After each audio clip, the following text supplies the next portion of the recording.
everyone. Ah, Granny. You're back. So, no good news for me then? You saw right through me. The Traveler collected a lot of spirits, and I checked all of them one by one. None of them matches Leyla's description. I figured. It was written all over your face. It's alright. I didn't exactly have high hopes for the needle in a haystack approach anyway.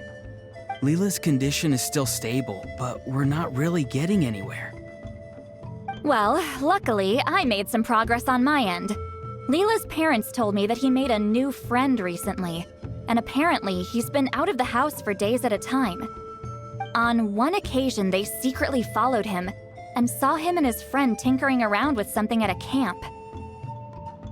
Yeah, some guy who goes by the name Kokuchuu, dressed in what looked like Inazuman attire. Is this really all I'll need, Mr. Kokuchuu? Based on my studies of the ancient texts, hypersensitivity is usually treated with desensitization therapy. So, I figure there's no reason it shouldn't work in reverse. Now, for a poor chap like yourself with no sensitivity to spirits whatsoever, you'll have to completely immerse yourself in spiritually rich substances for this to be effective. I'm electing to name this approach hypersensitization therapy. Is it risky? You're the spirit duffer, not me. I'm sure you're more clued up than I am on the potential consequences of brute force clairvoyance. Ultimately, it's your decision. All right, but I do have one last question. What's in this for you? People like me obviously don't have much clout in this tribe, so it's not like I can offer you much in return. You think I'm looking for a reward? Oh, my good sir, take a look at my face. Isn't the answer written here clear as day? What? What's written there? Just a friendly guy who's happy to help. What? So some random guy from Inazuma just felt like helping Leyla cure his spirit deafness? Hypersensitization therapy, huh? What a novel idea. Could that really work? Not on Leyla by the looks of things. It's anything but novel. Our tribe used to offer it as a treatment once upon a time. But it was so fraught with risks and had such an abysmal success rate that it was eventually outlawed. As for this Kokuchuu fellow, I'm sure he has his own agenda. He conveniently disappeared right after Leyla got into this mess. Leyla's parents gave me the address of the camp, so I went and checked it out. There were clear traces of spiritual energy. And also, look what I found. What's this? A broken shard. Probably from a weapon or some sort of ceremonial implement. You feel that? It might look old, but it has extremely strong traces of spiritual energy. Leyla must have used this as his medium. It would definitely explain how a spirit duffer like him was able to trigger a clairvoyant experience. Wait, there's something else. It feels so familiar. I think this is somehow connected to my ancient name. Connected how? Is it like a shard of an ancient name? No, more like... I think this item might have belonged to a previous bearer of my ancient name.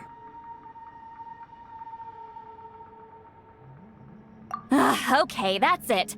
Granny's getting itchy clairvoyance fingers. I'm going to try using this shard as a medium. Cool, same as last time? The Traveler can use the Spiritloom to record what you find on a woven scroll. Nope. Auroron can do the recording this time. Why? It's a safety measure. You have a better understanding of the spirit domain than the Traveler. If this really is a Sanhaj relic, you'll be better placed to deal with the fallout in the event that something goes wrong. Ah, see, Paimon? Told you Granny has a soft spot for the Traveler. Look at her not wanting to put him in danger. Meanwhile, I'm just a grandkid, so I'm expendable.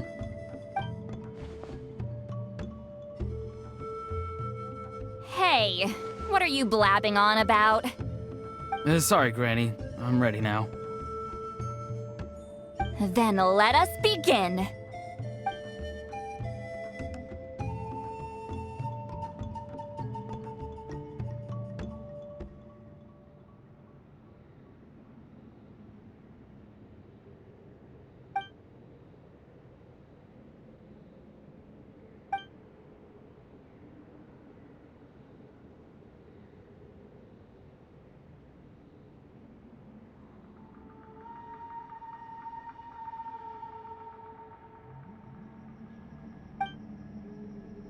Alright, what's on the scroll this time? Looks like a broken bow covered in flames. Hey, don't you think one of the pieces looks just like this shard? You're right! It seems to be from the body of the bow. I saw a bow just like this in one of Granny's scrolls. Yes, it's the weapon Sanhaj used in the Battle of the Mare Jivari. I guess that proves it. This shard is a bona fide Sanhaj relic. Good old Sanhaj. The relic's spiritual energy was fluctuating very strongly, but I wasn't in any danger at all. The Traveler probably would have been fine as well. Now that's a true hero, huh? Generations later and the stuff he used to own is helping to treat spirit duffers. I still think there's more to this story, though. Kokuchuu must have had his own motives beyond just treating Leyla's condition. Well? Okay, we saw the full bow just now, right? Maybe he wanted to see it too, so he could track down the other pieces. I don't know if he'd have anything to gain by doing that. Even if they're Sanhaj relics, I still doubt he'd have much use for a broken bow. Also, why use a spirit duffer in that case? You're basically setting yourself up for failure. Huh? Layla's body is responding! Let me take a look. I can sense a spirit being drawn to the relic. Looks like Granny's plan is working. Leela's spirit is being drawn to the bait. In that case, let me try again. This time using both Leela's body and the shard as mediums. You can do it, Granny. I'm ready to go too. You got the itch too, huh? Plus, Auroron went last time. It's only fair to take it in turns. Fine by me. We know it's safe now, so you shouldn't have any problems.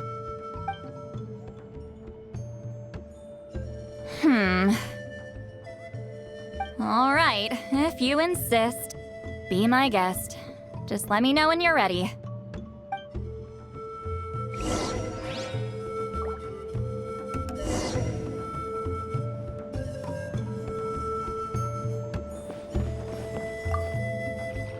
You ready?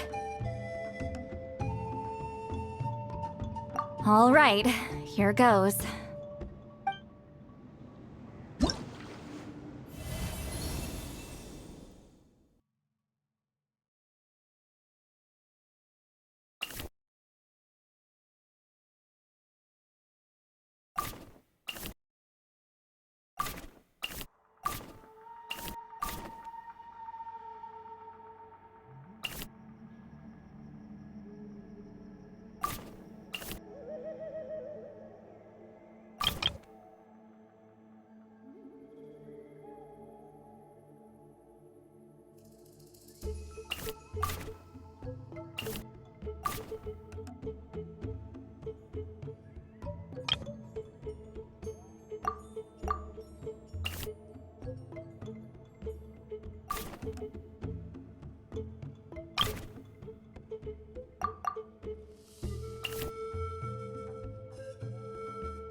Another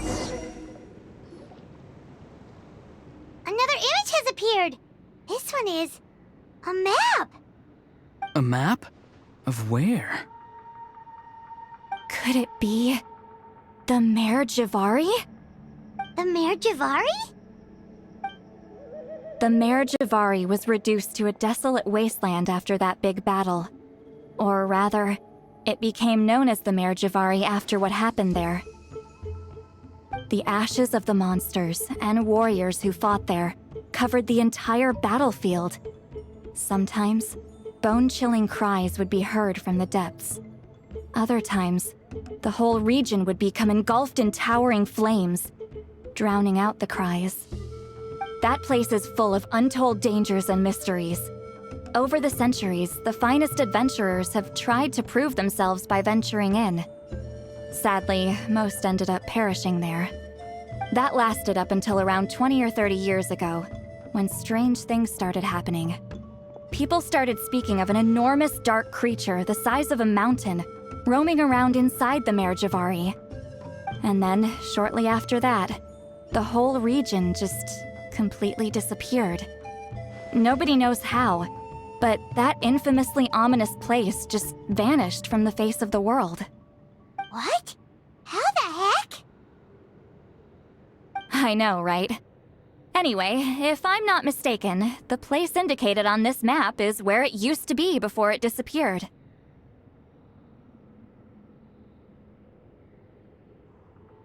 At the westernmost part of Natlan. It's a very remote location, far away from any of the tribes. There never used to be a settlement there, but there's more people since the Mare Jivari disappeared. Anyway, that's just what I've heard. I've never been there myself. This is what age does to you. The older you get, the less adventurous you become. That's just an excuse. Granny's too lazy to take a trip that far away. Hold on a second. There's a spirit approaching the shard and the woven scroll. Oh, Leyla's body is responding again! Quite a strong reaction this time. Does this mean what he was really seeking was the Mare Jivari's location? I sense it too. There's a soul nearby. Almost a complete one. This is creeping Paimon out! Seems like the plan is working. So, can we just wake him up now? Not today.